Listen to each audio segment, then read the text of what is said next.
Hello, everybody. Welcome to episode number 235 of the SoxProspects.com podcast, with the web's number one source for information on the Boston Red Sox farm system from top to bottom, from Fort Myers to Worcester, across the Pike to Fenway, and all stops in between. Thank you for listening. My name is Chris Hatfield. I am the executive editor of Sox Prospects, and I am joined, as always, by our director of scouting, who just poured himself a nice, tall glass of orange juice, Ian Kundle. Ian, good couple weeks for you. Yeah, finally. Mediocre couple weeks for the game of baseball. Not was great. It though? That was pretty exciting. Little It was stretch. exciting, and then we slammed the brakes. Yeah, but like, as we'll talk about, does it really matter until like February? I don't think so. Yeah, I mean, it's not a great look, but It's just a war. Doesn't matter yet. Like, yeah. Yeah, it is what it is, as a certain New England area coach would probably say. Yeah. But we'll you know what? But do you know what is exciting during that time? Being able to go to Miami for the New Year's. Fair. Like I said, I made the illusion, man. Yeah, that was fun. It was. I'm glad you were able to catch your breath after 4 hours. Although not even 4 hours. At what point were you like relaxed? Oh, I was relaxed going into the game. I thought we'd kill them, but I can't say that publicly because. All right. Yeah, I was confident. I thought Iowa was a great matchup for us.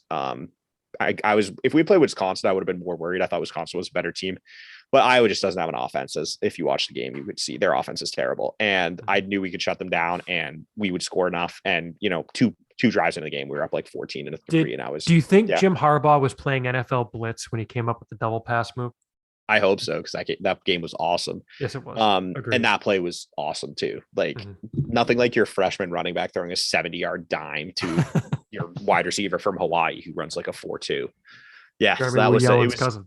Some real Big Ten football right there. Yeah, that was the opposite of Big Ten football right there. I think that was not the big. The second quarter of that game, though, was the most Big Ten quarter I've ever seen. Nobody scored, and it was just like there were like 7 punts. I was playing field position, even though they're down 2 touchdowns, like punting from like the 35-yard line. It was great. It was so bad. The only thing that would have made it more Big Ten is like power forwards fouling and causing free throws, but it's still a football game. Yeah. Well, or if we didn't have enough fullback dives. That was the biggest issue. Oh, there you go. Right. Power. But no, we had, power, I mean, wing T. It was very football. fitting, I think, after the week that the state of Michigan has had, that Michigan Wolverines scored 42 points, and for the second straight week. So no, it was a very fun evening, and we're playing meaningful games in December, and that is a college football team. That's all you can ask for these days. Not playing meaningful games in December are the Boston Red Sox, who we're, of course, here to talk about. And we'll have plenty to talk about with the lockout, what happens now, who's affected, who isn't, what does it all mean? We'll talk about the transactions since our last episode. The Red Sox signed 3 starting pitchers since we had the last episode of the podcast. We'll talk about that. And they made a lot of people signed. You may have heard about Jackie Bradley's back. The Red Sox made multiple moves that involved players who already had Sox Prospects player pages. So that was kind of cool. Oh yeah. Doesn't Rich Hill have one too? He does. Because he signed with the Red Sox for the 7th time, which is pretty hilarious. Wait, really? Yeah, because his first stint with the team, he became a free agent and re-signed multiple times. And then there was a time where they like released and re-signed him so that he could rehab with the team when he was that's hurt. Fantastic. Yeah. So this is his 7th free agent contract with the Red Sox. I mean, it was, I have to say, that little like 2-week stretch, it felt kind of like the NBA, right? Like it was right great. After. And I don't like, that's what baseball needs. Baseball season usually is so boring. It's like, one signing every week or that people care about or whatever. And like, I mean, it was interesting. I think that to me that there were very few trades. The Red Sox seemed to be the most active trading team. They made the biggest trade, I would say, and they were also in hard on Jacob Stallings, apparently, which I'm sure we'll talk about it. Yeah, I didn't see that. Okay. Red Sox apparently were getting Stallings until the Marlins came in and topped their offer at the last minute. Really? So, okay, we'll talk about that because that's news to me. I had completely missed that. I thought that was interesting. So. But it was interesting to me that the trade market was pretty quiet. And I think that's because teams were basically just, we'll figure out what's going on, get the rules, and then we'll do all the trades in the 2-week madness window we're going to have next spring. Right. But there were a ton of signings, which I have my theories on why it happened. Yes. Oh, well, I'll say it. I don't care. I think the same thing as you. I'm all about the conspiracy theory, but we'll get to the conspiracy theory more in a minute. But first, we want to say, if you want to support the podcast, you can rate and review us on Apple Podcasts, Spotify, or wherever it is that you listen to the show. Rate and review, subscribe and like on YouTube, whatever it is that you're listening. And hey, everyone, I'm throwing this in after the show in post-production, but I wanted to mention, because I forgot to when we were recording the intro, we're hiring. So head over to soxprospects.com/help-wanted. Again, that's help wanted, all one word. soxprospects.com/help-wanted. We're interested in having you join the team. We've got open positions posted for staff writers, for graphic designer, and for web editors. If you think you can fit any of those positions, or even if you think you've got a specific skill set that we don't have that would be useful to the site, that would help us develop great content, head over to soxprospects.com/help-wanted. That'll give you all the information you need to apply for a position with the website. Again, I just want to note these are volunteer positions. They don't pay, but they're great lines to have in your resume. We've had some people come through the website who've gone on to really cool stuff, including John Mioli of the Baltimore Sun, who covers the Orioles, Tim Healy, who covers the Mets, I think for Newsday at this point. I should know that. I think it's Newsday. Anyway, but both of them doing great things, and folks who've done great stuff after working with us outside of baseball as well. So men, women, hit us up. soxprospects.com/help-wanted. And we also want to give you all a thank you, Ian, because was it the last episode, I think? With the last episode, or it might have been the one, I think it was the one before it. So episode 233, we passed 500,000 downloads of the podcast. That includes streams and all that stuff. So if you think it counts streams and stuff like that. But thank you all, because that's sick. That's pretty cool, man. Like, I saw that and I was pretty pumped. That is pretty cool. But just in case, you should always download it and stream on multiple devices just to be sure. But just in case, because it might sound different coming out of each one. And we just want to make sure that every person listening is counted. Because and after you listen to it the first time, listen to it again listen to it backwards. Just to make sure we haven't embedded something like a secret message, like the outtakes we've had at the there are outtakes sometimes, guys, by the way. But that was pretty cool. So thank you all for that. And of course, if you want to support the podcast even more, you can do it on patreon.com/SoxProspects. That's patreon.com/SoxProspects. And you can pledge a certain amount per episode, get some neat perks, the Patreon game updates, the rankings update, special information that we put out there for our Patreon supporters, who our top 30s were, who the last 10 guys out were, things like that. Access to all kinds of neat things. So again, patreon.com/SoxProspects for that. And of course, send us your emails at podcast@soxprospects.com. We're going to get to some of those today. Some of you have sent in, by the way, I want to mention now, really cool emails that are kind of real sort of, and most of you said this in the email, kind of thought-provoking, bigger segment type questions. We got one about drafting players in the system, which was pretty neat. For those kinds of questions, we are going to punt on those. We're not going to get to those today because it's a long off season, especially when there's a lockout and we don't have major league moves to talk about. So given that, we're going to hold off on guess there might be guest limitations also. True. Yeah, we'll see. Yeah, I mean, this is out there actually, because I know they were talking about this on Section 10 as well. Major League front office people cannot talk about players who are on the 40-man roster. So Correct. If we were to have someone on the show, they can't talk about Jarren Duran. They can't talk about Bobby Dahlbeck. They can talk about Tristan Casas. They can't talk about Jeter Downs. Why they signed those pitchers in free agency, or that's why Chaim had the press conference at 11:30 at night just before the lockout to get all the questions answered. About the moves they made. So we're gonna. Should we mention too how ludicrous is the MLB.com thing? They have to. I know they have to, but it's like it's one of crazy. It's insane that they had this and this is how you know poor web editors. But this was coming because they flipped it immediately at midnight. It wasn't like the switch, and I love that that people were acting like they were surprised that the lockout was happening. Like, oh, there's hope there's going to get a deal. There never was.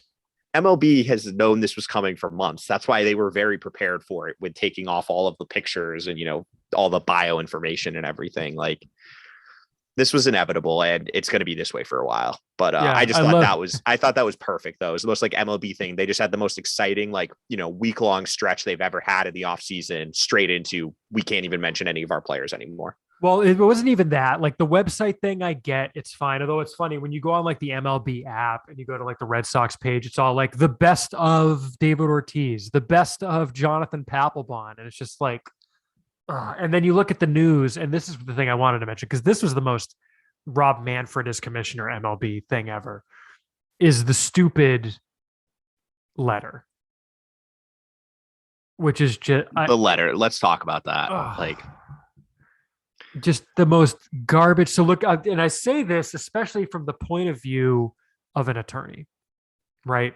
Who deals with negotiations and who deals with, you've got the lawyer side of the negotiation. And sometimes you have to have, look, there's a public facing piece. So you'll be advising a business who's going through an internal investigation. There's something's going on with the executives or whatever. And there's a part of it where you have to counsel them on what to do public facing, things like that.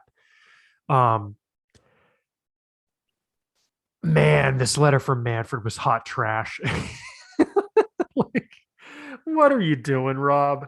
I think the part that got me the most, and I had this theory, and you can confirm I've had this theory since people started signing, was that the owners basically were told by Manfred and the negotiators that they needed to sign a bunch of free agents to show that the system isn't broken, and because the MLB needed to use it in their PR about the lockout. No question. And then the fact that he came out straight and said it in the letter was just laugh out loud funny. It was the most transparent thing. It's like, yeah, this is obviously what you told like the Rangers to go spend money and the Tigers to go spend money, because they're the teams that the Players Association has been complaining that don't spend. And then, to have a quote, while we have heard repeatedly that free agency is broken, in the month of November, 1.7 billion was committed to free agents, smashing the prior record by nearly 4 times. Well, that's the problem. You had to smash the prior record. Like, can you be more obvious? Like, it was just transparent, I think is the word. And for them though, like, I think the biggest coup was getting the head of the Players Association to sign before the deal. Like getting Scherzer to sign. I understand Max like had to look out for himself, but when you're claiming that the system is completely broken because you're the head of the Players Association, which let's be honest, it is, there are definitely issues with it. But then you also sign like a deal that's the most guaranteed money ever. It's not the best look for him, but like, it's not. Yeah. But I mean, they could point to things like the median salary has gone down. Like the median salary is like $3 million less than it was before they signed this current CBA that just expired. Well, it's because what it's turned into is it's basically turned into like a stars and scrubs approach from fantasy baseball. It's like you have your guys who are worth, in a $200 league, like $40, $50, and then you have a bunch of $1 guys. And that's what it's turned into. It's teams. There's no longer those, 3-year, $8 million deal. It's you get a short-term deal for under $5 million, or you're getting over $15 million a year. There's very little in between. Look at a transaction we're about to talk more about, but I want to mention it now because I think it's pertinent here. The Hunter Renfro trade. Yeah. Hunter Renfro at $3 million, great value. Hunter Renfro at $7.5 million, deal him for a backup outfielder making way too much money so that we can get prospects. Well, yeah, and that's the thing. Like I thought there was a chance they would non-tender him because I didn't think there was any chance that they were going to go into next year with Renfro as their starting right fielder. No, and we had it pegged. A lot of people had it pegged. It wasn't just us. Yeah, like this was there were a lot of people who saw this coming. Hunter Renfro is a nice player, but at $7 million, like I'd much rather find someone else to do that. It seems like, I think it was who was it? McAdam maybe, or Bradford said that other teams think the Red Sox are all in on Seiya Suzuki. How do you pronounce his first name? Seiya Suzuki, but it's also, I guess it's Toronto, New York, and Boston are the 3 that got reported today. He would fit perfectly. He would fit perfectly for what they need. But again, we're going to have to wait with him because his window is frozen now too. So yeah. And then we should mention that Suzuki's window is frozen until the lockout ends. Not the lockout. He'll have the same amount of days. I think it's like 22 left or whatever. And by the way, I don't know if you saw this today, but Sugano opted to stay in Japan for another year, as did Masahiro Tanaka. Oh, I didn't see that. That's interesting. Yeah, so they both are going to stay in Japan for another year, and that's like, someone said, like one of the tweets I saw was like, this is kind of the opportunity cost of this. Might this have already happened anyway? Sure, but like it certainly cemented the deal, at least with Sugano. right? Like this, look at how much money pitchers are getting right now. This would have been a great offseason for Sugano to come over. At the same time, maybe it's a better, I haven't looked for next year's starting pitching market. Maybe it's a little bit better for him next year because it's a pretty busy starting pitching market this year. So I also wonder though, in the crowd, but if you're someone like, if you're a pitcher, I feel like it matters more that the odds are you're not going to be able to get into your offseason program. He's not going to be able to work with the pitching instructors. He's not going to be able to work out the facility because if they're in a lockout, and I think for a position player, that doesn't matter as much, but I think for a pitcher, it really does matter, especially for, as we've seen, pitchers coming from the foreign league, from the Japanese league, the Korean league, leagues like that have struggled sometimes adjusting. And it's a very different game. It's a different size baseball. There's a lot of things that he wouldn't be able to do any of that stuff, especially if the lockout goes into spring training. So I do wonder if that factored into their, the decision-making there. I wonder about like a guy like Kikuchi. Like, is Kikuchi going to be tempted to go back to Japan at this point? Yeah, because he didn't sign, right? He hasn't signed yet. Yeah. No, and it's just question. Like if you've got an MPB team making overtures, like, hey, we'll give you a 3-year deal with opt-outs every year. Yeah, and I'd be hella tempted to do. I'd be tempted to do that if I'm an American pitcher. But he can also get similar money too. He could probably get like 10 million a year, 12 million a year over there. So easily, and then no, or at least close to it. Right. I mean, well, that's at least what I mean. Enough Yeah, that risk be if you're a certain level of risk averse, then it might make it worth it. Exactly. We should also mention, Ian, the kind of upshot of the lockout. It really only applies to 40-man players. It doesn't apply to minor leaguers. Yeah. So I think we can assume even if the lockout goes into spring training and even into the season, minor leaguers will still report. There will still be a minor league season. Yeah. The only thing is anyone on the 40-man can't participate. So for the Red Sox, like Jarren Duran, Jake Groom, which is for me the biggest issue with this for the Red Sox perspective. But Duran, Groom, like guys like that obviously can't participate. But yeah. And so that'll be the case there. But go ahead. No, I was just say one kind of something going along with that is that thinking about it, and you talked about it earlier. Yeah, that's what I was going to go anyway. It makes sense that they didn't protect Thad Ward because Ward not being on the 40-man now allows him to continue rehabbing with the team. Whereas if he was added to the 40-man, he would be on his own for rehab. Yeah, that's a part that had honestly, like, if I had realized that prior to the Rule 5 protection deadline, I might have been more inclined to say they weren't going to protect him. The thing is that there was a thought or that they could come to an understanding to allow those guys to continue to rehab with teams. That was something they were negotiating. Oh, really? And I'm guessing the lawyers were just like, no, that's a slippery slope. We can't do that. Because what about guys who, in the middle of the year had a rehab, had a hamstring injury, like. So they're not. So that's an interesting one. And also, you want to talk about the Baseball America report too? Oh, so what you mean about the Rule 5 draft? Yeah. So basically it got reported that there was going to be no Rule 5 draft. There was only going to be a minor league portion and no major league portion. And just to explain really quickly again, the difference, the major league portion of the Rule 5 draft is for players who are eligible for Rule 5 and not on the major league 40-man roster, also known as the major league reserve list. The minor league Rule 5 draft is for players who are not on the major league reserve list or the AAA reserve list, because there's reserve lists for every level. Now, put it this way, if you have given half a second's thought to whether a player would be protected on the major league 40-man roster, he is on the AAA reserve list. Trust me. I mean, like these aren't public. You can trust us in a specific sense now, but in as a general sense, if you thought a guy may have even been given half a second's thought for being protected, he is on the AAA reserve list. It doesn't matter if he was in AAA yet, because keep in mind, all the players who are in AAA who are on the 40-man roster, now you've got all those extra spots. I think it's like 37. Mm-hmm. So you've got like the 20 some odd guys who are in AAA plus a bunch of guys who are in the lower minors. And then in the off season, you've got all the minor league free agents who come off. Yeah. They put all the guys because it's only the only people you have to protect on that list are the Rule 5 eligible players. So it's not like you have a ton of. I guarantee you, Gilberto Jimenez is on there, Rafaela is on there, like those type of guys, even though they were in Salem. Like they're on the AAA reserve list. Trust me. Yes, they are. So like the people you have to worry about, like there's no one that they could lose in the minor league Rule 5 draft that in the past we've been concerned about guys. It's been guys like Hunter Hayworth, who then didn't get picked and like left as a minor league free, or they got cut. No, they say he's cut and signed with Arizona immediately. So it's just kind of like Those are the types of players you're talking about. So even though like the Red Sox got Caleb Ort and Tyreek Reed last year, like, the Red Sox equivalent of those guys is not out there, so I wouldn't worry about it. Right. So they don't have, so anyway, yeah, it's not a big deal. But anyway, getting back to the report, it was originally reported that the Rule 5 draft would not happen at all.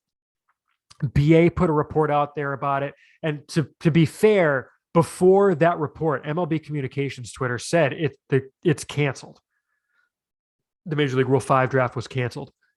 BA then put out a correction saying it has only been postponed indefinitely. It is not yet officially canceled. There is a chance to get canceled though. Like, cause we had heard this before BA put the report out, and it just wasn't, there was no certainty. And it's just not, no reason for us to report anything like that, but this is something that teams had known was a possibility for a while now. And I don't know if it necessarily like changed how the Red Sox, thought about their deadline or who they were protecting at the Rule 5 deadline. The fringe guys. Yeah. Cause they protected the 4 obvious ones. Exactly. But that makes sense. But maybe the combination of that, they're hedging that it might not even happen. Plus is what you talked about with the Ward situation.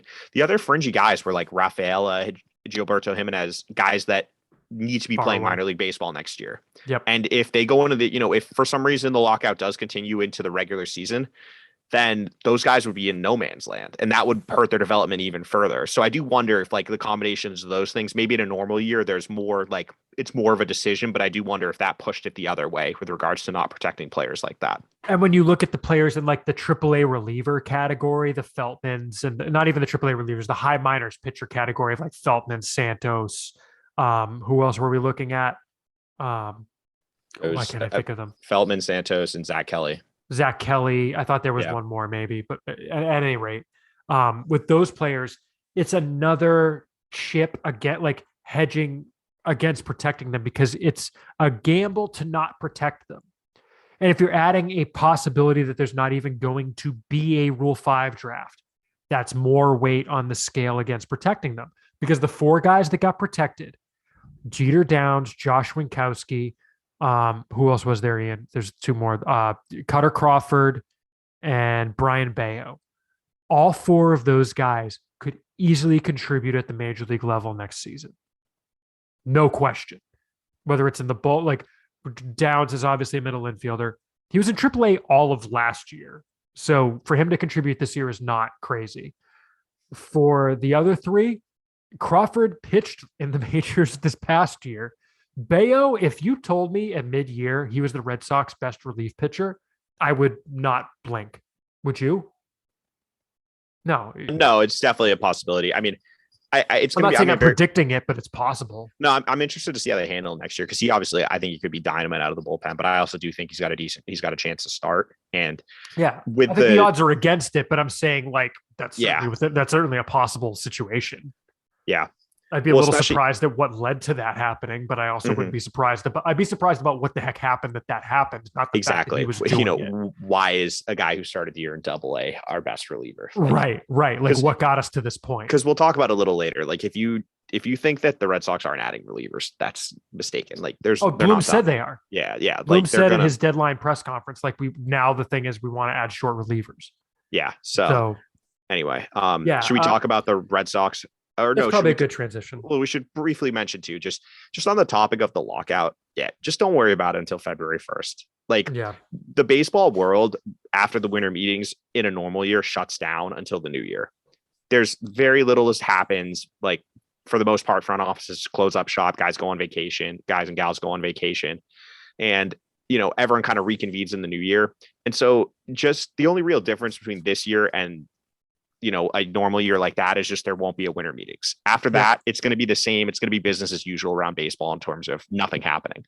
So we can kind of it's not that big a deal. It's going to be a war of words with, each side using the media for the next couple of weeks. And if it comes, we get to February 1st and they're still very far apart, that's when I think things will start getting serious and the negotiations might pick up, because at the end of the day, both these sides need something they need a hard deadline, and there isn't one right now. And that first deadline is really just going to be when pitchers and catchers are supposed to report for teams.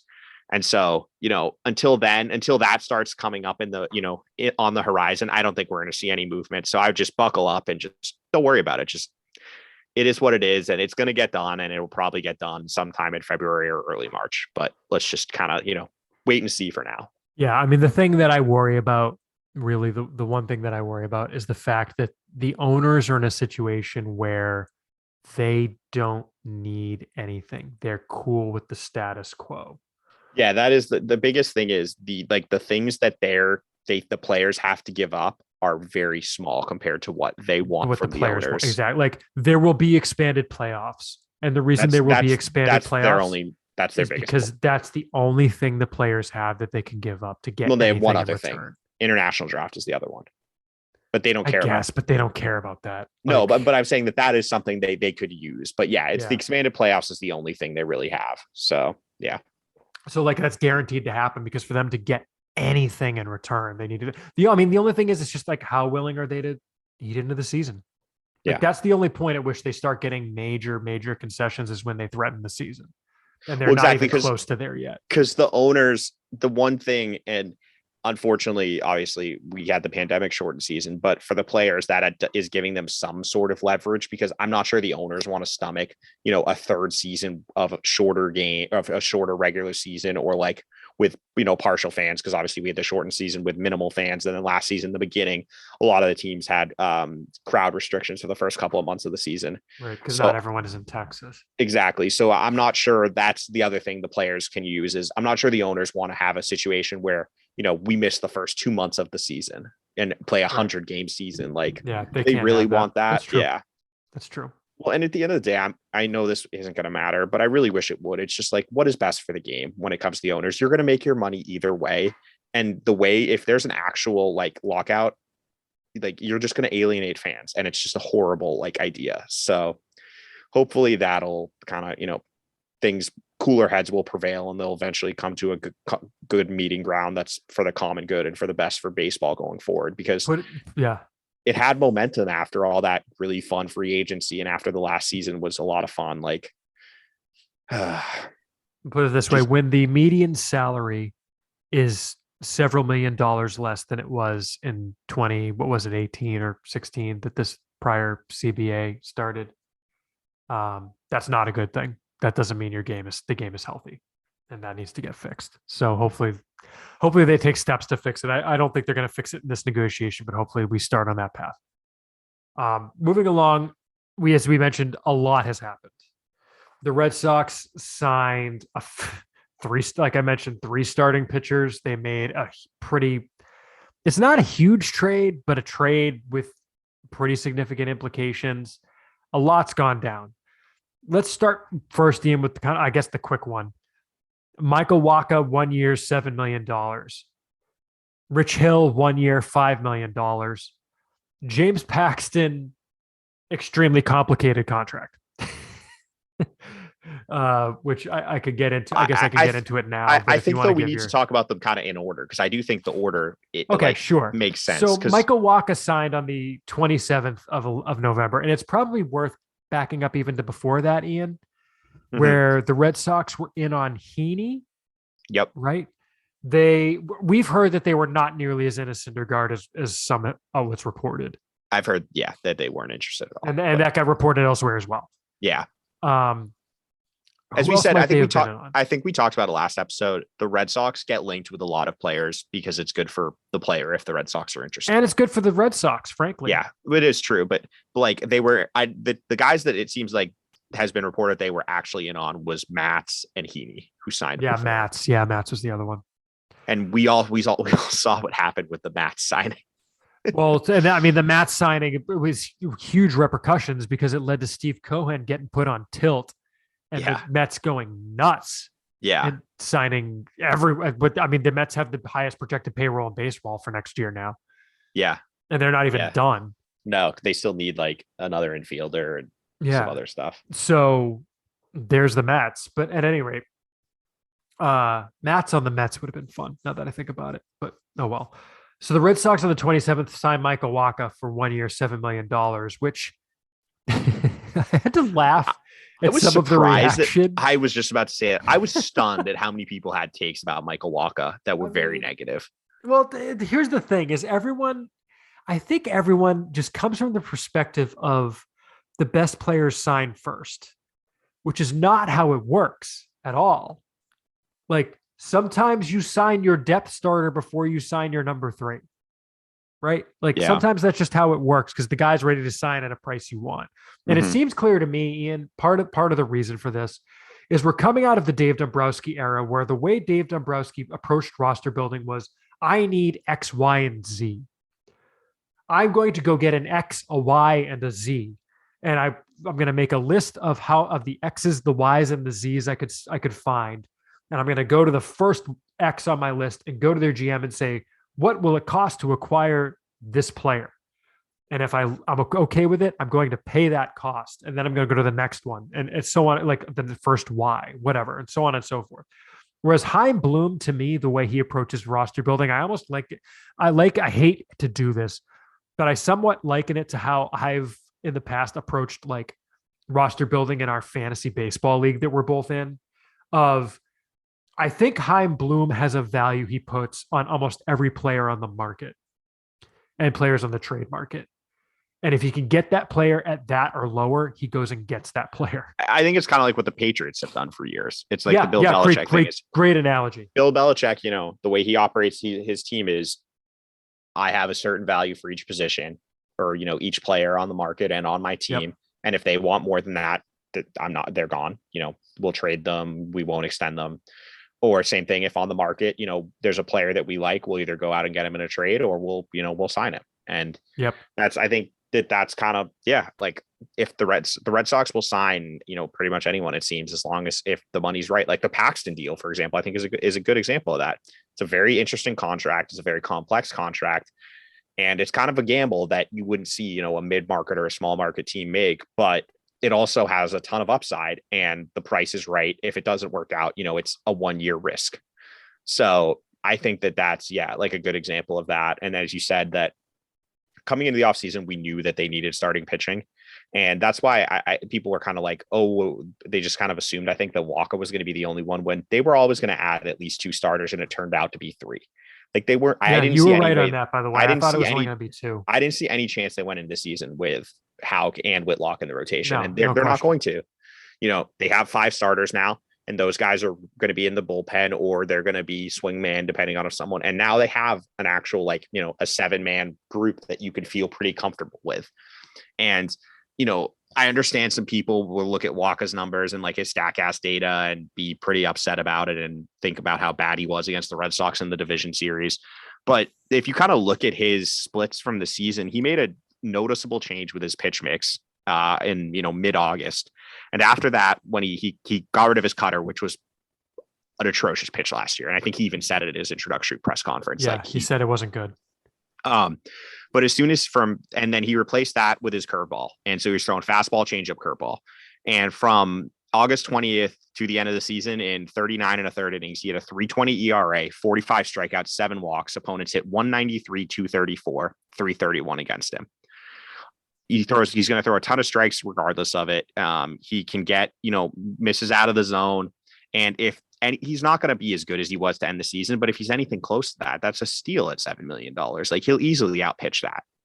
Mm-hmm. And at the worst case, you've got a guy. First off, I had no idea that he was only like 30 years old. I assumed for some reason that he was like in his mid 30s, like he was like Adam Wainwright's age, but he's not. But he's not a sexy signing or anything, but he's the kind of guy that if he went out and you told me he pitched 160 innings next year with like a 4.2 ERA, I'd be like, yeah, that makes sense. And if they get that out of him, they'll be ecstatic. Like, and that's what he is. He's a depth signing who, if he's awful, they'll just move him to the bullpen or they'll cut the cord or, just move on like they did with Garrett Richards last year. And, and Martin Perez, guys like that. Yeah. So I just think there's no risk really here. And it's just, they spend $7 million and if he's good, he's fine. And if not, put him in the bullpen or they'll release him. It's not like the end of the world. Well, he's penciled in as the number 5 right now. And he's going to be, frankly, I think he's competing with that spot with Houck and Whitlock. Like if either one of those two drastically outpitches him entering the year, like I'm saying drastically, right? if either Houck or Whitlock drastically outpitch Michael Wacha in spring training, look miles better, the stuff looks miles better, I don't have a problem putting Wacha in the bullpen to start the year and saying, look, you're piggybacking, because I think we're past. No, I don't either. Well, I think we are past. You have single inning relievers and you have 6 inning starting pitchers. We are past that. There are still 6 inning starting pitchers. They're just few and far between. They're just fewer. And I think we're past the point where teams, or at least smart teams, or at least teams run by Chaim Bloom, feel like they need 5 of them. Well, if you ask me, the Red Sox have 1 6-inning starter right now, and that's Nady Eovaldi. I don't consider Chris Sale a 6-inning starter right now. I don't know he how could be, but yeah, he could be, but I don't know how you can. Like, you have players you have pitchers who can give you length, like multiple innings, and you've got players who can give you like, and he referred to relief pitchers at his midnight press conference as single inning relief pitchers, is what they're, because someone asked if they were done getting pitching, and he said, no, I think what we need now is single inning relief pitchers, which they absolutely do. They need I think Niebel signed, but like he signed with the Phillies. They need a closer, and they need if not a closer, they need a late inning guy, 1 or 2 late inning guys. Yeah. Like, I mean, they Ottavino's gone. Barnes, who knows? Can you be comfortable that Barnes is your closer for next year? I don't think so. No, absolutely not. And absolutely not. So they need, and he acknowledged as much. And I think part of that's going to be like seeing where the music stops. Like, do you go get Joe Kelly? Do you go get who's still out there that I thought would fit for them? I mean, Hector Neris at the deal he signed would have been nice, but there are plenty of guys out there that they could go get for that kind of role still. Chris Martin, Ryan Tepera, Kenley Jansen. Tepera was the one I was thinking of. I think I'm out. I don't know if I like Kenley Jansen. Maybe depends on the money. Yeah, I think someone's going to pay him more than he's worth. Probably. But that's why I kind of like. I like a Tepera type guy. There's players still out there. Yeah, certainly. But at any rate, like, you've got a Wacha. I think Wacha. I pencil him in at the 5. Mm-hmm. But it wouldn't surprise me if Houck or Whitlock took that spot from him. No. Next signing. Then they sign a couple of guys who, to me, I almost see as half and half on the number 3 role, which is Rich Hill and James Paxton. We mentioned the Hill contract because it's a simple 1-year deal. And I think that's why they went and got him. And Hill's been like sneaky reliable. Like, he threw 160 innings last year. Yeah. He's fine. It's not, he wasn't great after the trade to the Mets. No, but he's thrown in the high 80s, but you got that curveball, he kind of is what he is. It's a usable, he's a fine, mid, like a number, I would say more of a 4 to me, but like a 4 or 5-ish starting pitcher. But the thing with Paxton, so Hill will be good to go. Paxton will not be ready to start the year. He's going to start the year probably on the 60-day IL. Oh, 100%. Because he's not. He didn't have surgery until May, I think. Tommy John I thought it was April, but maybe it was April. May. Okay, April. Yeah, I was pretty sure it was April. Yeah, but at any rate, he got Tommy John in April. He's not going to be ready till mid-year. And when he comes back, who the heck knows what role you use him in? Well, that's the thing, is like we saw with Chris Sale last year. Even if he comes back, he's not going to be able to pitch more than like 4 or 5 innings. Who knows what the stuff is going to look like? I don't think you can even count on him to be a starter next year. But I think that with the way the contract is structured, it shows me that they're basically, it's a let's rehab with us, see how you do, get you in some games at the end of the year, and then the Red Sox have the ability to extend him at a contract more kind of in line with what he would have gotten if he was healthy. Because I think it's easy to forget that Paxton was one of the best starters in the American League from like 2016 to 2019. The problem, though, is that he's never healthy. His career high innings is like 160 or something. He's never pitched enough innings to qualify for the ERA title. Yeah, his career high is 100. It is exactly 160 and a third innings. So the contract is this, because it got reported one way, and then when it like actually got released, what the contract was, it was kind of different. It's a 1 year, so it's a 3-year-ish deal. He's got 1 guaranteed year at $6 million. After the first year, there's a team option for 2 years for $26 million at $13 million per year. If the team declines that, he has a player option for $4 million he can exercise. So basically, it's $10 million. It's not $10 million guaranteed, but it's $10 million that like is player guaranteed, basically. But like at $4 million, if he's pitching out of the bullpen, fine, whatever. Like if he thinks he's a starter, he's not gonna exercise the player option. Because $4 million to me is basically a security blanket that if he gets hurt this year while rehabbing and has to miss another year, he gets some money out of it. Yeah, that's how exactly. I kind of look at it. That's the only way I see him picking it up. Yeah. So what it is, it's a, hey, like you said, rehab with us. You'll work with our guys once the lockout ends for the first half of the year. You'll come back. We'll see where you're at. We're protected in case your arm falls off of your body. And we'll just, we won't exercise our option. You want to do $4 million to collect a check in year 2, great, whatever. It's $4 million. Who cares? Like that's almost what they paid Marwin freaking Gonzalez last year. But, for account for inflation, it basically is. And who knows what the CBT is going to be at that point, if there is one. But meanwhile, we've got the option to sign you for $13 million for 2 years after that, if you are back to being James Paxton, if you're a Big Maple again, which I meant to ask you, by the way, how did you feel about the fact that are you okay with Big Maple? Is that fine? Yeah, it's a tree. It has nothing to do. It's a tree. Yeah. It's got nothing to do with the syrup, so that's fine. Yeah, and the syrup is only an issue when it's put on pancakes. Okay. So when is the syrup okay? Have you ever had it with sweet potato fries? No. Why would I do that? At the Common Man in Windham, New Hampshire, they do that. It's delicious. Yeah, no. Okay. But no, anyway. It's a tree. It has nothing to do with syrup.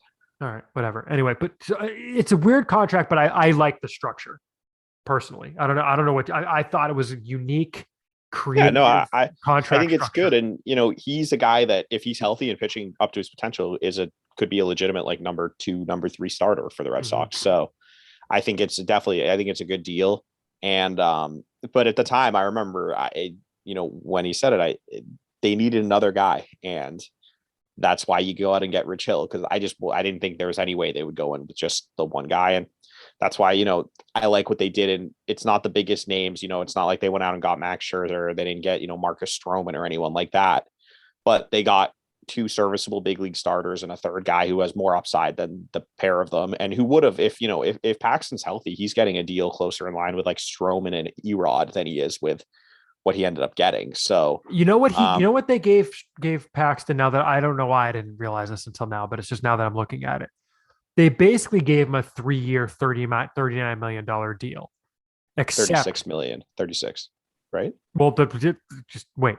It's basically a 3-year, $39 million deal, except they're not paying him in the first half of this year. So take off like that $7 million.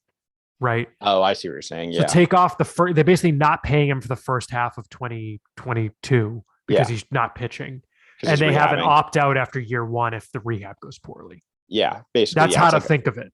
Yeah. And so I mean they healthy James Paxton gets what, 450 something. I mean, what did Stroman get? 380 or whatever. Like, I could see Paxton getting 360. 355, 470, like something in that range. Yeah, something like that. So I think the rotations, I know there were a lot of people. I was surprised at how many people were upset with them, but I don't know what you expect. Like, they weren't going to go get Max Scherzer for $43 million a year or whatever he signed for. They weren't going to give Marcus Stroman 20 something million a year. Like, the only contract that I look back on, I still don't really get what happened there, was the Eduardo Rodriguez deal. Because I think if I'm the Red Sox, I would do that in a heartbeat. Well, let's talk briefly about that, actually, because the Al Avila press conference was interesting. I don't know if you saw this. I did see it. Yeah. He basically said that Rodriguez told him he was excited to go play for a team that was going to have a good defense or something to that effect. I don't know if you know better what the quote was. It was specifically about the shortstop position, I believe. Was it about the shortstop position? He was definitely think so. Let me see. Like, when you look at the fact that, we've been talking about. Oh, no, he asked for, he did. He said, Al Avila on Javier Baez. We knew we needed a good defensive shortstop. Eduardo Rodriguez asked for a Gold Glove caliber defense. So, I mean, so there you go. And when you look at Rodriguez's 2021, it's hard to blame him. Probably was pissed off. I mean, his numbers, like his peripherals, were way better than his final numbers were. Yeah, and that's why I ended up getting a big deal. Yeah. But, and I think he's got one Nieves there as the pitching coach. Yeah. Maybe he just didn't want to, maybe he wanted to move on, but maybe he didn't want to come back. That deal is just, it's such a good deal for the Tigers. And worst case, it's, it's a 2-year, $46 million, or no, In which case, if he opts out, it means you got more value out of it than you pay. Exactly. Like, right. Yeah. It's a good deal. So, anyway. It's a good deal. So I don't know why. To me, it's look, the Red Sox, maybe they didn't quite value him there. And that's what I'm saying. If you also told me that it was Chaim Bloom saying, nope, we value him at $450 or something. I don't know. I'm throwing a random number out. That's not just the 4-year version of his deal. Like, I would believe that too. I do wonder, and it's an interesting one that I think that I am a little concerned that like Rich Hill is your number 3 starter going into the season. But at the same time, like if Paxton was healthy and he was signed, like I would have been fine. I would have completely understood, replacing Erod with Paxton and netting a 2nd round pick out of it. Like that's the kind of calculus I would get. It's just the fact that he's not healthy and the guys you're slotting in there are, they're fine back end guys. I wouldn't call them like, the top. They were not my top targets for that spot, but seeing the money some of the other guys got, I kind of get it. Like I don't want Steven Matz on a 4-year deal. I don't want John Gray. What did he get? 456 or something? Yeah. I don't want. That's insane to me. Like, so I like what they did with the rotation. It's not the most glamorous thing, and I think that you just have to take it. You have to think about it in context with they have Whitlock and Houck also. So if something happens to Hill, or if those guys struggle, they have guys potentially to slot in there who even have more upside, frankly, than the guys who might start the season in those roles. And so I think when you kind of sum it all up, it's they have the 7 guys, you kind of look for, and we'll see what happens as the season progresses. For sure. Meanwhile, the Red Sox made a trade, Ian. They traded Hunter Renfro to the Milwaukee Brewers in exchange for an outfielder named Jackie Bradley Jr., who our listeners may or may not be familiar with, as well as minor leaguers Alex Benelis and David Hamilton. To me, Ian, this is like a weird amalgamation of like the Benintendi trade and the Ottavino trade, in the sense that. Oh, interesting. I just think it's the Ottavino trade. It's the Ottavino trade, but it's also like. I guess they actually had to give something up. They actually had to give something up. And like, but not really. Look, Hunter Renfro, I'm okay with as a starting outfielder on a good team in Major League Baseball entering 2022, except that I would want to have the fallback option in case 2021 was like a career year type of season. Yeah. I think based on the reaction to the trade I'm seeing, I think people are overvaluing Hunter Renfro a little bit. I think they're not accounting for the fact that he's going to get more than a double raise in arbitration. Well, I think the biggest thing is I don't think people realize his defense. He was atrocious in right field last year. He was actually not good in part, but especially because he can throw. Don't get me wrong. He can throw, but he also like overthrows. Makes dumb throws. Men. Like I feel like though that a lot of people just see the assist numbers and see those highlight reel throws to second and third and home and think he's good defender. But if you look into the numbers, he was one of the poor defensive right fielders in the league. And when you have Fenway Park right field, you need a good defensive outfielder there. And his defense was part of the reason that their pitching staff struggled last year. He's just not a good defensive outfielder. And I think that was something that I was really surprised with. Was most people were like, oh, he's, you're losing a Gold Glove because he was a Gold Glove finalist, which is ludicrous, but we can, that's a different story. It is. I mean, the Gold Glove is what it is. But like I was surprised with this. People were like, oh, he's a 30 home run bat with Gold Glove defense. It's like, he's not a good defender. Like he was worth, if you look at Fangraphs, he was like -8.6 like defense, whatever their adjusted defensive metric. It brought down his wins above replacement a ton. And so I think the Red Sox kind of were just in a position where they his bat is good. Like, don't get me wrong, he's a solid hitter. But he's coming off of what is probably the best year of his career. He had a career low strikeout rate. I think it was the second highest home run total ever. Walk rate though is, it's not great, but he's a low on base, slugger with below average defense in right field. You can find those guys for cheaper than $7.5 million a year. I'm very interested to see how much like he's slotted in as the starting right fielder for Milwaukee right now on roster resource. Yeah. And I get it's Yelich in left, Kane in center, Tyron Taylor on the bench, and then you've got 3 utility guys in Brousseau, Hura, and Jace Peterson on the bench right now. I'm very interested to see how much he plays because Bradley was the 4th outfielder for the Brewers last year. But they lost Avisail Garcia, who started. They lost lose Garcia to Miami. Yeah. I'm interested to see if they go get someone else to play a lot of innings. Well, I think they'll get a left-handed bat, I would assume. Yeah, I would think they have to, because Taylor's right-handed. But that's just what I didn't get is like people were like upset that you traded Hunter Renfro. And I understand, I guess the timing of it made it so that they haven't got his replacement. But the other thing is they're not going to go into the season with Jackie Bradley as a starting outfielder. Like, no, and that's the thing people need to realize. There were, someone said, I want to say, I can't remember. I read one of the beat writers wrote that there's a non-zero chance Bradley isn't even on the roster at the start of the season. Like, the deal was about Hunter Renfro for prospects, and the cost of getting two legitimate prospects was taking on Bradley's deal because he makes more than Renfro. And here's the thing to everyone who is saying like poverty franchise, Chaim Bloom's afraid to spend money. Like, the Red Sox they did not trade for Jackie Bradley. They traded for Jackie Bradley's contract and potentially the upside that he figures at the F out, because he had a sub 500 OPS last year. Yeah, because he was Bradley's potentially the worst player in baseball last year. Worst hitter. At very least worst hitter. But combined with his defense, that still might not have been enough to keep the way I kind of look at it is, if you told me they traded like Hunter Renfro for David Hamilton just straight up, I would have been like, yeah, that's fine. Like, because as I said, I wouldn't have been surprised if Hunter Renfro got non-tendered. Obviously he didn't, but like, I didn't think he was going to come back. And so if you got one of those prospects, fine. You get the second one because you take on Jackie Bradley's deal. You get Pinellas because you're taking on that deal. And that's why the Red Sox are using their money in a good way. That's like they did with Frank German last year in Ottavino. They have financial advantages over other teams. And if, you can spend in free agency is one way to use it, but this is another way to do it, is to go out and acquire someone else's bad contract along with prospects to restock your farm system. And those prospects can be used, they could potentially turn into something for the Red Sox. They also could be traded for another thing to help the Red Sox in the future. And that way, if you trade those guys, you can keep, the guys in the system in that range, the Brian Bayos, the mid-tier guy, Blaze Jordan, guys like that.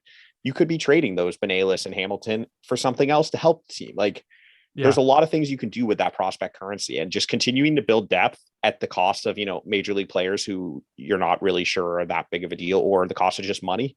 That's a win if I'm the Red Sox. I don't see why this is a problem for some people that they made this trade. Briefly on the Bradley deal. So it's a weird deal. It's, in theory, when he signed it in 2021, or for the 2021 season, was a 2-year, $24 million deal with a 2023 mutual option. So in 2021, he made $6.5 million. He had a $9.5 million player option for this year that he exercised because he did. He's making $9.5 million this year, but I think his cap hit is $12 million.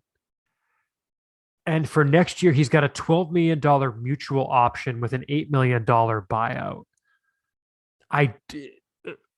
Mutual options, as we've said before, rarely get exercised. A mutual option is, I think, different than a dual option. A mutual option needs to be exercised by both parties. So they both have to agree that that's a correct number for him to be paid. That's rare that it happens, because either the team thinks should make less, or the player thinks he should make more. It's rare that there's an agreement on that. But it's an $8 million buyout, which is interesting. And I don't know whether or not he gets it if he opts out. Sometimes the player doesn't get it if they opt out. There's nothing about that on Cott's contracts, so I'm inclined to think he gets it either way. So that's where the kind of like, it's like $17.5 million for 2 years. But it's like, look, that's how you spend your money, man. Like, if you can give the fourth outfielder too much money, like, and here's the thing, there's upside that Jackie Bradley figures it the heck out and is suddenly like a starter level outfielder again. And I like him in right field, frankly, with Kike Hernandez in center, because I like Bradley's arm in right more if you've got both of them out there.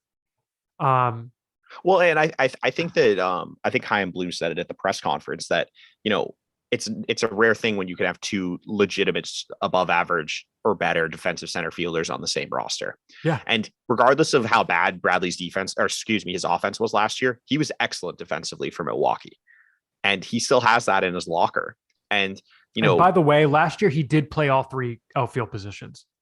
Yeah. Mostly center and right, but he did play some left too. But like, he's not just a center fielder anymore. No, Sorry. and having his type of defense, that's a really good asset off the bench. He's a left-handed hitter. If he can regain that, they needed a left-handed hitting outfielder off the bench. And now they've got a guy who can also play center field or right field at Fenway Park. Like he's usable. And even if he doesn't hit at all, if he's their fourth outfielder, does it really matter that much? Just have it. Don't put him against any lefties. Just have him face righties, and he'll play like 2 games a week. Like you can get by with him hitting it around 200, 220 if that's the case in that role. They needed a fourth outfielder. Yeah. You're not getting a fourth outfielder with more upside than Jackie Bradley. The report today is the Red Sox are in on Seiya Suzuki. I think he fits better than Schwarber now because I think even Chaim Bloom even said that the acquisition of Bradley shifts the pendulum a little bit more towards getting a right-handed bat versus a left-handed bat, which seemed very clearly to me to mean like Suzuki would be a better fit than Schwarber at this point. Because Schwarber's going to get interest from other teams too. And I think it strikes me that he made a lot of sense as a guy to wait and see what's there at the Red Sox if he's really got interest in coming back. Yeah. But like you said, maybe they flip Bradley. I don't know. Like, who knows? Yeah. Well, and as a point of reference for Bradley's defense, in 915 innings last year, he was worth like 12 defensive runs saved above average. In his best years with the Red Sox in 1375 innings, so 450 or 60 more innings, he was worth only 14 DRS. And then he had one other year where in 100 more innings, so 10, 12, he had 16 DRS. Like he was excellent defensively last year. And the team was clear about upgrading the defense. And I think they looked at it that, the most obvious place to upgrade defensively is shortstop, but that's clearly not going to happen for the reasons we've discussed before. Where's the next area you can do that? And for me, it's the outfield. That was the obvious one. And that's what they're doing with Bradley. And Suzuki was a Gold Glover in Japan. I think he's seen as a potential above average defensive outfielder also. So that makes sense and fits for the reasons you kind of just Gold Glover in Japan. I'm talking about. I'm not saying he's going to be that over here, but he won a Gold Glove in Japan. Got it. But yeah, but that could fit in right field too. Like, I think, we'll see what he does at the plate, and maybe working with the hitting coaches again, they can figure something out and get him back to his ways before. Cause I forgot he was very good in 2012 with the Red Sox. Like, I mean, not very good. I would say he was good in 2012. Sorry, 2020. Excuse me. Okay. Yeah. In 2020, Bradley hit 283. Bradley was arguably their most valuable player in 2020. 450. Sorry, not 2012, 2020 with a 10% walk rate, 22% K rate. Like he was a good hitter 2 years ago. I just find it hard to believe that that's just gone now. Yeah. I mean, defensive outs above average last year with Milwaukee. Bradley was 4 overall, 2 each in center and right field. But with attempts that were, let's see, in 20, compared to 2019, he had 328 attempts. In 2021, he had 234. So he's basically what he was defensively before. He's still that guy. At least in 2019, maybe not 2020. 2020, he was worth 7 outs above average and 130 attempts, which is kind of bonkers. Just to show the kind of season he had in 2020. And again, it's the upside is there. He's not dead. Like you can have a bad 2021 season playing for a new team for the first time, coming out of a weird short season. That's reasonable. So we'll see. But like success rate added, which is a stat they have on Baseball Savant, that's how it's pronounced. In right field, he had a 9% success rate added, which is better than he had in any season prior. Like that's just in right field in 20 attempts. I mean, look, he was successful on 95% of attempts in right field when he should have had an 86% success rate on those balls. So he's a very good defender. You knew this already. He can do at least one thing right. He will do that for this team if he's on the roster. The money only matters because it's basically a 1-year deal.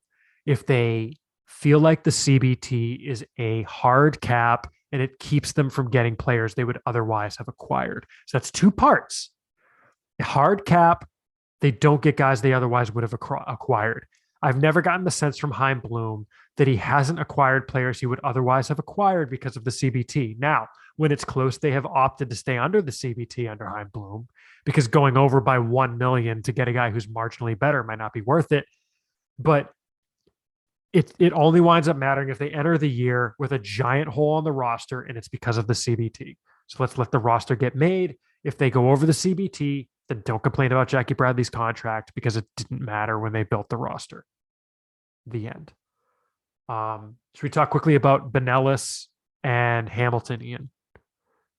Alex Benelis, really the guy that's kind of been the bigger headliner of the deal. 2021 draft pick, third rounder out of Louisville, spent most of his pro debut at third base instead of first base. Big time power guy, big time exit velo guy. Really good start to his pro career with like 7 games in the complex and then 21 games, I think, at low A. Ian, big masher, probably the more likely to be the higher ranked of the two when we update our rankings, which we'll talk about the season end rankings in a little bit. But we haven't put these two guys in there yet. Benelis feels like he'll definitely be the higher of the two. Yeah, I agree. Masher, questionable in terms of where he's going to wind up defensively. The reports have been that he's not, I don't know what you wound up hearing, but reading up on him, it seems like not great at third base, might wind up at first, might wind up in a quarter outfield spot. Yeah. Might be able to run a little bit. It's very fringy at third base. Yeah. So I think, though, that he was an interesting case because Benelis was someone who, coming into the college season last year, I guess he had a really good 2019 season. Then he missed 2020 was obviously the COVID college year. And then in 2021, he was seen as a potential like first round pick coming into the season. I was checking mock drafts and everything, and he was like mid first round. And then he was atrocious to start the season. And I actually went in and did like crunched all the numbers and from his game logs. Yeah, from February 20th through the 16th of March. So in 16 games, he hit 145, 247, 274, which is very bad. Then from the 19th of March through the end of the season, which is 34 games, he hit 308, 395, 782. So that's pretty good. That's a good season. He ended up going as a third round pick. And as you said, he came out and he raked in the low minors, and his exit velos were very, very impressive. I've been told, as you kind of alluded to, he checks a lot of boxes for the analytically inclined organizations in the sense that he might be like a 3 true outcomes guy, power. There's a lot of swing and miss, and there's, but he's going to walk a little bit. And in A-ball, as you said, it was 314, 379, 636 with 9 home runs in 29 games, 25% strikeout rate, 9% walk rate. It's an interesting profile. I think Alex mentioned it on Twitter. That he said it kind of reminded him of Bobby Dahlbeck when he came out of college. But he's an interesting guy, and I just kind of look at it that he's clearly someone the Red Sox were interested coming out of the draft, as he alluded to when he was on the Section 10 podcast that he met with them. He being Benelis. Benelis mentioned that. Yeah. Yeah. And, I kind of, another fun, they didn't sign their second round pick. Now they've added another high draft pick from the round who could have easily been a second round pick. They kind of replaced that with the Judd Fabian now with Alex Benelis, and they still have the Fabian comp pick next year. So he's an exciting guy to add to the system, and one I'm definitely interested to see kind of next year on what could be just an absolutely loaded Greenville team. Yeah. That high A Greenville team is exciting. Basically take him and add him to what was last year's Salem team. Yeah, I mean, it'll be. I don't think fun. Jordan will be there, but yeah, Nick York. Well, like the team that was in Salem for most of the year. Yeah, exactly. Not the end of the year team. Yeah. So no, he's a fun little addition, and Hamilton. I'm not exactly sure where we'll rank him yet. We haven't really nailed it down, but he definitely will. I would say probably the late teens, but he will definitely be early 20s, but he will be the higher ranked of the two. And then Hamilton's an interesting case. Speedster. Exactly. He had 52 steals last year, which I don't know if you can look up the Red Sox organizational lead at, but I think it was in like the 30s. He was like 6th in all of minor league baseball in steals. Hit 248. He had 248 in Double-A, 322 on base, 414 slug with minimal power. How many steals did he have? 52. Okay, the Red Sox leader in stolen bases was Rafaela with 23. Okay, yeah, exactly. So he was the only one with more than 18. And so talking to scouts, that's the thing he's a 70 runner, extremely fast. Defensively, he can fake it at shortstop, not great there. More of a second base or center fielder is what I was told. Really good athlete. Hit tool is okay. Like I heard some 40s, I heard some 45s, I heard some 50s. So it was in that range, 40 to 50 range. Power is not a part of his game. It's like 30, 35 power. But he's an exciting, like there's a high floor here. You can easily envision a utility player, pinch runner, bench type piece here. And thinking about it, he adds this dimension of the system that they just don't have. They just don't have a true burner who can play infield, because even Rafael is not like a 70 runner. Rafael is like a plus runner at best. I throw a 60 on his speed. The problem, I mean, the other thing is he's got to get on base. But that's what I just said. He's a plus runner. Well, no, I agree. I was concurring. Yeah, for me, a burner is like you need to be at least a 70. Okay, fair. And Hamilton has that potential. He can play, as I said, second, short, center field, right field, left field, blah, blah, blah. So he's an interesting guy. It's just, I'm not sure how much upside there is. And the other thing that was interesting to me is he was drafted in 2019, but he didn't make his debut until this year. Kind of quirky, weird. But he missed 2019 because he was rehabbing from an Achilles injury. Then he missed all of 2020, obviously, because there's no minor league season. So it's kind of weird. He played in the independent, like Texas League with the Clemenses. Is that what it was? Oh, the Sugarland Skeeters or whatever? Yeah, the Sugarland Skeeters League. That's what it was? The Constellation Energy League. Yeah, with the Sugarland Skeeters, the Sugarland Lightning Sloths, the Team Texas, and the Eastern Reyes del Tigre. But anyway, so he made his debut affiliated ball this year, got all the way up to AA, and which is weird. I mean, I he's an interesting guy for me. I probably have him. He did play in the AFL. Yeah, I'd have him probably in like the back end of the 25 to 30 range, but maybe 25 to 35 area. So we'll kind of see. Look at it this way. I mean, maybe we can use this as a bridge into rankings talk. Mm-hmm. Looking at our rankings right now, like I think you had a really good comp of like, would you, as far as like Benelis, we've got Tyler McDonough at 20. Would you take McDonough or Benelis? McDonough's definitely better, much better defensively. So I might go. McDonough has a higher floor. Benelis has more upside. Yeah. I mean, so Benelis, and then I look at like Ronaldo Hernandez at 22. Is Benelis the hitting version of, Hernandez as a catcher? I think that range is where you start to make comps and maybe move him. Maybe he's above both of them when we put him in. Who knows? Mm-hmm. Looking at Hamilton, you start to look at guys like Matthew Lugo at 26. Do you like Hamilton or Lugo better? Like, I don't know. We've got Crawford at 25. I probably go Crawford. I don't know if you will. I would go Crawford. Nathan Hickey's at 27. Nick Decker at 28. Bizardo at 29. Koss at 33 is another one. Yeah. Okay. There we go. Yeah, there's the middle infielder I was looking for. Koss at 33. I probably go Hamilton. Yeah, because of the speed, because he's at least got a role he can fill. Yeah. So he's probably above Koss. Yeah, probably the back end of the top 30, I think. But they're both top 30 prospects, I think, no question. Agree. No, I agree. And yeah, it's going to be interesting. Like I think with Benelis, another one I look at is like Connor Wong, and I know I was lower on Wong than you and some other people were. But I personally would take him over Wong, who ended up at 16, which is too high for me. But because I had Wong in 20, so chance to catch in the majors, I think, is too big of a deal. Versus a potential first base guy. But I disagree in the sense that if there's no path for him to be a starter, which I don't think there is with Wong, you can find a backup catcher on free agency every year, and teams do. I think he's a little better than. I think he's potentially at least a platoon bat, potentially. But I'm not saying he definitely is. I could see him as a too much swing and miss. Too much swing and miss. We'll see. I mean, I feel what you're saying too. I just don't think his approach is good enough. But I think above Wong is probably. Looking at our rankings, I would probably have him at 16, Benelis. But I don't think there will be a consent. And part of that is because I have Wong, lower than everyone. Yeah, we all have the guys in different orders. Like I've got, like I've got Wong higher. You've got Wong lower. Walter is a guy who we have somewhat differing ranks on at 17. Noah Song at 18. What the heck do you do with him? Ward at 19. What the hell do you do with him? Like, who knows? Right. So you just kind of throw up your hands and throw a dart at some point. So yeah, we'll talk about that when it happens. I guess really quickly, Ian, moving on, before we move on actually to the rankings, let's really quickly, some kind of minor transactions that have happened since our last episode. A few minor league free agents have signed elsewhere, and a few have signed with Boston.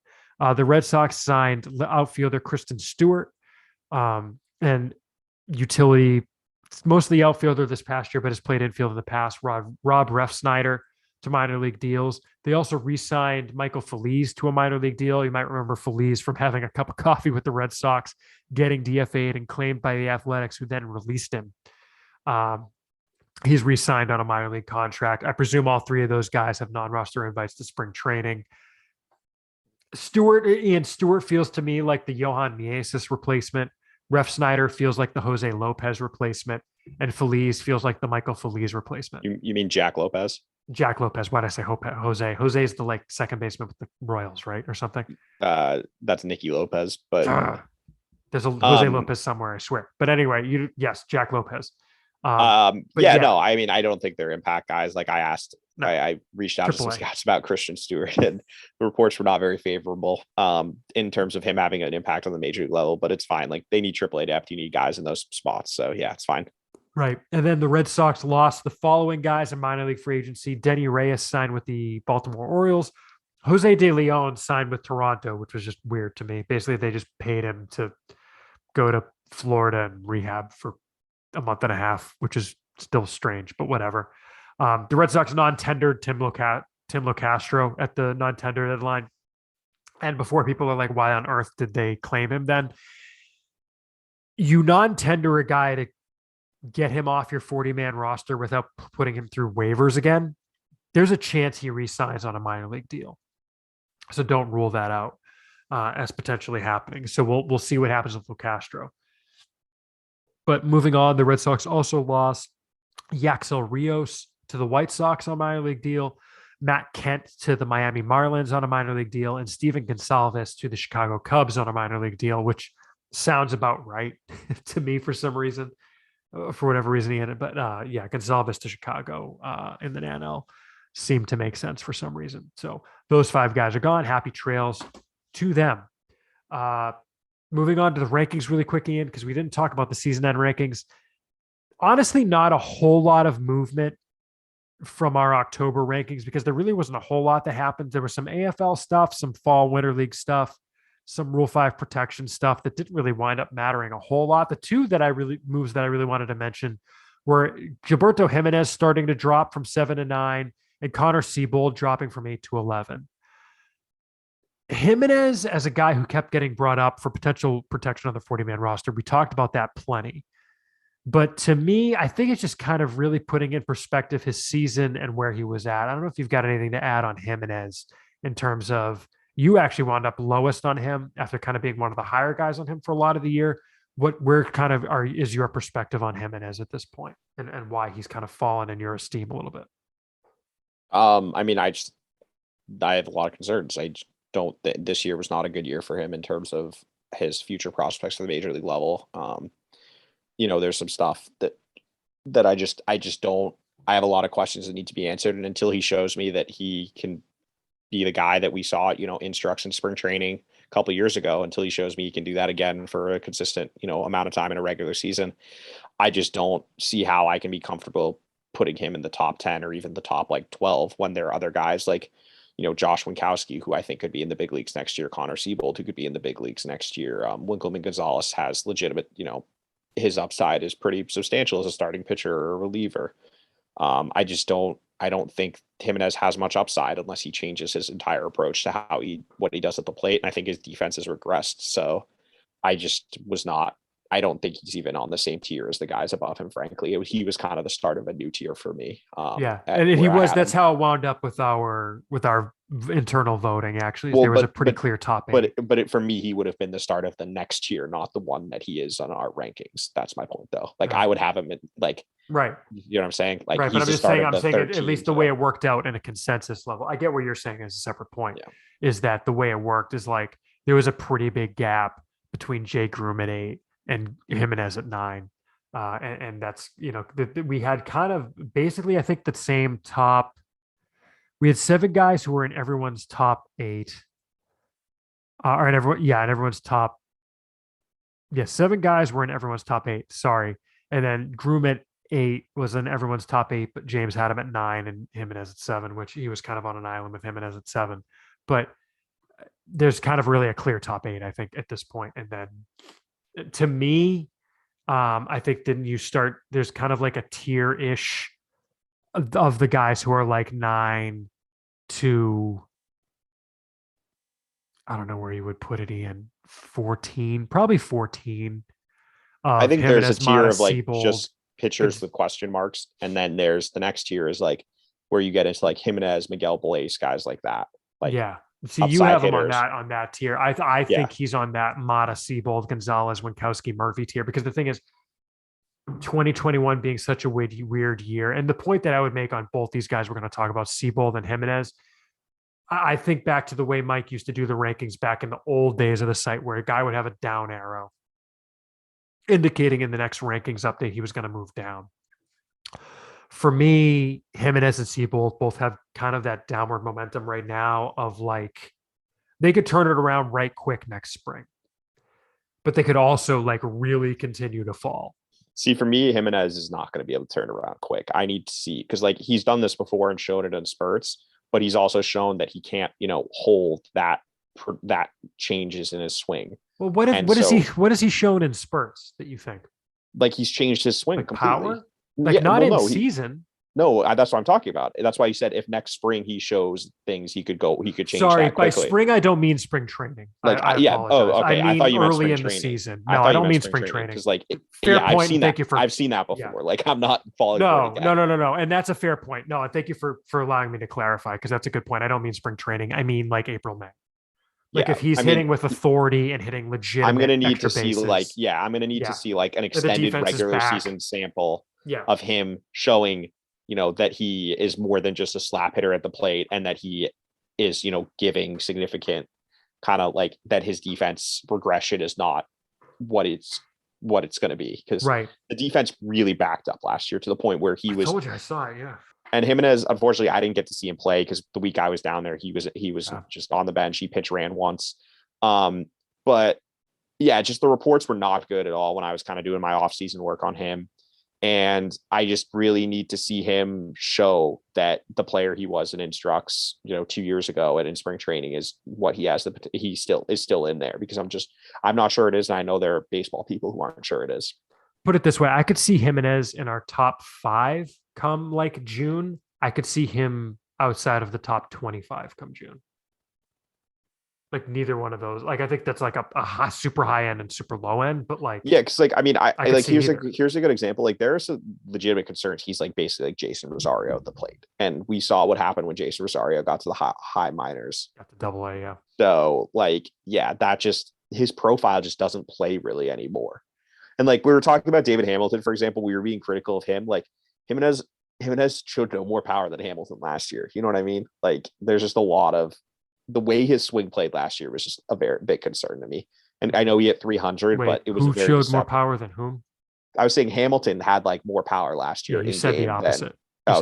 Hamilton had more power in game than Jimenez, and we were just questioning Hamilton's power at the beginning of in the last segment. So it's like, yeah, if I'm going to be worried about Hamilton's power, you better believe I'm worried about Jimenez's game power. Yeah. The thing is, I mean, honestly, the only thing keeping Jimenez as high as he is right now to me is that lull season in 19 and the fact that could still be in there. It's not the fact that 19 happened.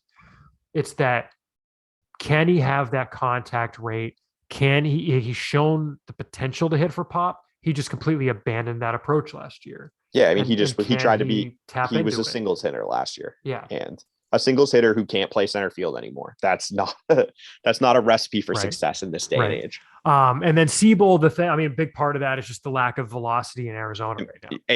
He was bad in Arizona. The reports are really concerning. And as you said, his velocity is just not back at all from where it was when I saw him in April. So I saw him pitch during the ATS, I think they called it, the alternate training site. Yeah. I saw him pitch in a scrimmage there, and he was like 93 to 95. And after he missed that 3-month stretch or 2-month stretch with injury, he came back and he was like in the low 90s. And by the end of the fall league, he was thrown in the high 80s. Yeah. And with his stuff, that just isn't going to work. He doesn't have his changeup. Feel for his changeup really went this year. He just didn't have it at all to the point where his breaking ball turned into his best secondary pitch. His slider did. Mm-hmm. And until he shows me that velocity is back and that he still has, that changeup can come back also, I'm just not sure that I can put him, in the top 10, which is, I think I have him 11. Like, yeah, I think 11 on the site. Yeah. I think Brian Mata, like coming back, his upside is greater than we haven't had a Seabold, but like same thing.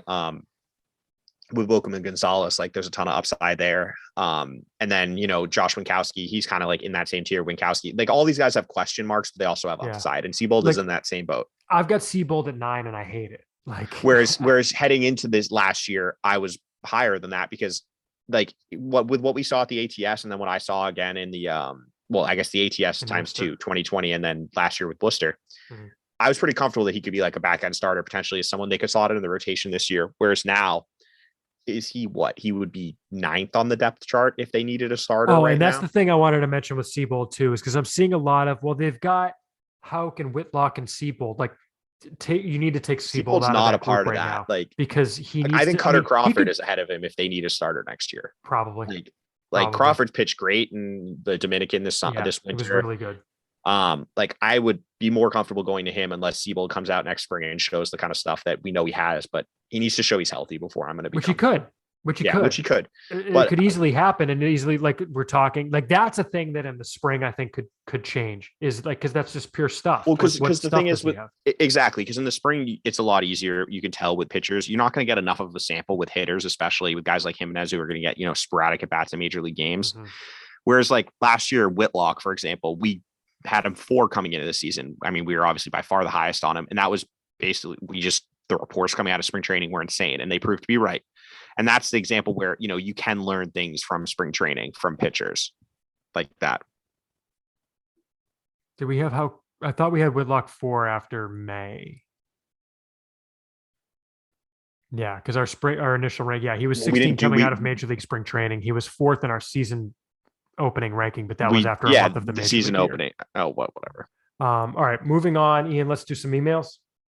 Again, if you want to shoot us an email, it's podcast@soxprospects.com. As always, we say we want to talk about what you want to hear about. So let's tee up some emails. And as I mentioned, we're definitely saving some of these for our next episode. So our first question comes from Nick, and he says, "Hey guys, I read an article last week from John Tomasi about how there is really not an update on Noah Song as of yet. My question is, if he does return this season, what level do you guys think he'd be assigned to? Will they try to be more aggressive with an assignment as he'll be turning 25 in May? Or will they be more cautious considering his long layoff once he is assigned? How quickly do you think they try to promote him from level to level? Thanks, Nick." Ian, this really strikes me as it depends what kind of stuff he's showing when he comes back. If he's coming back throwing like he did when he was in Lowell, I could see him as high as Greenville to start. I definitely think he would go to Florida to start once he returned. He would probably not get assigned right away because they want to maybe build him up a bit more. I don't know if I could see him going to Salem. I would assume, right to Greenville. Is that where you think on Song? I would maybe Greenville, but like I just don't. I'm not gonna. There's no point in projecting until he's officially announces he's coming back. That's kind of where I am with it. Like, I don't have any feel for what he's going to do. I don't have any feel for even if he's going to want to play baseball again. We just don't know right now. And the longer it goes on, the more I'm wondering if it's not going to happen, because we're approaching 2 years, right? Yeah, it's come. Oh, he didn't play at all in 2020 because no one did, and he didn't play at all in 2021. So he hasn't played in 2 years. His last game action was the Premier 12 tournament, actually, right? Yeah. So which was winter of 2019. So yeah, like we're approaching 2 years of not seeing him on a mound. I have no idea what he's going to look like. I don't know how you can be comfortable. Like, I assume he would go to the complex league when he comes back and probably start there. And then maybe they try to push him to Greenville, but it's just such a weird case that I think kind of like trying to guess what's going to happen or whatever is doing, because like that Tomasi article didn't really add any more information than we already knew. It was literally just saying we still don't know what's happening with Song, and they're not. And the Red Sox can't comment on it because they don't know either. So it's like right, nobody knows. It's honestly, like, and I think it's fair to say this at this point, like if we don't have news on Song by the spring, I think we pull him out of the rankings. Like, you just stop ranking. I would agree, because there's really no point if we're approaching, we'll be approaching 2.5 years of not knowing anything. Like, at some point, and it would, if he makes that decision, good on him. Like, that's, it would be an incredible career for him. But at some point we might have to just pull the plug on that. We don't know though. Our next questions, Ian, come from our friend Aaron Meta. He has two questions for us. First, he says, you guys talk a lot about Triston Casas as a special bat, which is exciting, but I'm wondering how you would compare him as a hitter, overall hit tool and power. At this point in the minors, which would be coming out of AA basically and ready for AAA with a cup of coffee in AAA, to Xander Bogaerts, Rafael Devers, and Yoan Moncada, who seems to me to be the three best hitters the system has recently produced. Next, we'll stop there before we get to question number 2, which is another thing I realized we've never talked about on the show. I don't think we got to it last time. Maybe we did talk about it last time. But comparing Casas, Ian, to me, the obvious difference between those players is position, right? Because with Casas, you've got a pure first baseman, whereas you've got a shortstop, a second or third baseman, and a true third baseman. But with the bat, I think it's an interesting comp. Power wise, I think you've probably got Moncada fourth of those 4. Does that sound right? Yeah, not that he's got bad pop, but Moncada's power just hasn't played like everyone thought it would in the minors. Because people were putting like 65s on his 60, 65, 70 on his raw power, and he's been like a 40 power guy in the majors. I think he hit like 12 home runs last year or something. Mm-hmm. I don't think Moncada's in the same like camp as those other two, frankly. Well, but they also traded him before he got that high in the minors is the other part of it. Well, but seeing Moncada, I remember like it was very exciting, but I think there were more approach questions with him. Yes. Whereas like, and he's turned into, give him credit, he walks a ton now, but he also strikes out a ton still. Mm-hmm. But I think Devers and Bogaerts were a tier above Moncada as bats coming out of the minors for me. Agreed. And I would put Devers ahead of all of them. I still think he's the most talented hitter I think I've seen in the farm for them. I think Bogaerts has turned in. I don't think anyone thought Bogaerts was going to be as good as he's turned out to be coming out of when he was a prospect. Like I thought he was. I agree. He was very highly regarded, but I don't know if I saw him turning into a perennial, like, what is he? Would you say like a 290 and 25 to 30 home run guy every year? Like, I think Casas has the potential to be like, it's not going to be as flashy as Devers or with, I think, as much like kind of like exciting, but I think Casas has like, there's potential for a 50, 55 bat and 70 raw, so 65 game. Whereas I think Devers is like a 60, 70 guy. So I would think Devers would be first. At this point, you can pencil him in for like at the like 295, 370. Like this year he had 295, 370, 493. Right. That's what I mean. Slugging in the last 4 years. Whereas like, I think Devers is the number one guy out of that group. And like, if you told me like that was the floor I would say Casas in his peak, if he reaches his ceiling would perform better than Bogaerts did like this year. Like, I think Casas could be like a 280, just more power, I guess. I think the on base and the average are similar. Yeah. But I think Casas will be an over 500 slug guy, but I think Devers is the best of that group. Yeah, I mean, so like Devers this year was 279, 352, 538. Devers is going to hit over 300 one of these years. Like Devers is going to have like 300 in 2019. Exactly. Like Devers is going to have a year where he goes like 320, 380, like 580 or something insane. Well, because the thing too is his WRC plus this year was better than in 2019 because hitting was down across the game this year. So even though his slash line was not markedly worse, but like his OBP was down 9 points from 2019. His slugging was down 17 points from 2019. His average was down like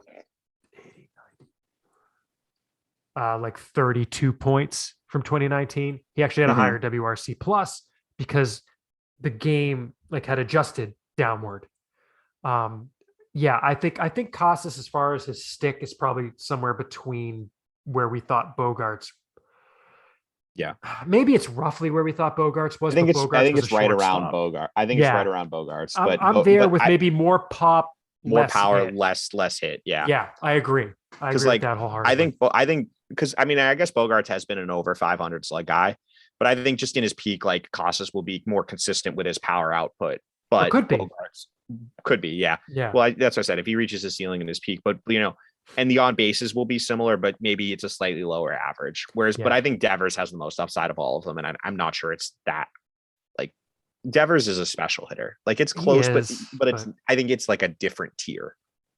It can be. I mean, the on base still hasn't gotten close to where Bogarts gets, but I mean, the dude's still 26. Like, but yeah, no, I'm with you. It's tough, and it's also tough to compare because those two guys turned out right. Like, well, no, I mean, Devers also had a 360 OBP year. Like, yeah, he's 350 this year. True. Like his OBP was around this. I think it's not that it's a bad OBP. I'm just saying it's not Bogarts' OBP of like 370, 380. Well, but I mean, if you look at it this year, he had the same OBP as Bogarts, more or less, and he hit like 25 points lower because he was 352 this year and Bogarts was 355. Oh, no, wait, Bogarts was 370 this year. I misread that. Never mind. Disregard. Yeah. And then Aaron's second question was MLB's new rules for minor league housing seem like an absolute good thing and a big win for the players. What I don't understand is why MLB did it after years of penny pinching minor leaguers at every turn. We know the league doesn't do anything out of kindness. So what, in your opinion, spurred this move? Is it an attempt to undercut player unionization efforts or congressional pressure? Again, it seems like a total win. So I'm trying to figure out the catch. Thanks as always, and have a happy holiday season, Aaron. You too, Aaron. Thank you. A fair point.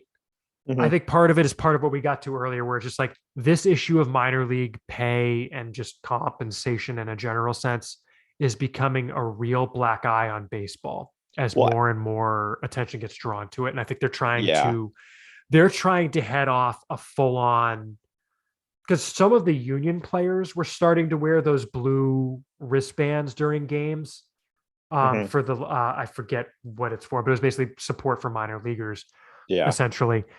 They're trying to head off this becoming a real public relations. Well, and this is a way to give without actually giving. Like this is something they should have had already. It's really not as much compared to as what would be if they had to increase the salaries of all minor leaguers or things like that. And frankly, I bet they could write some of this off.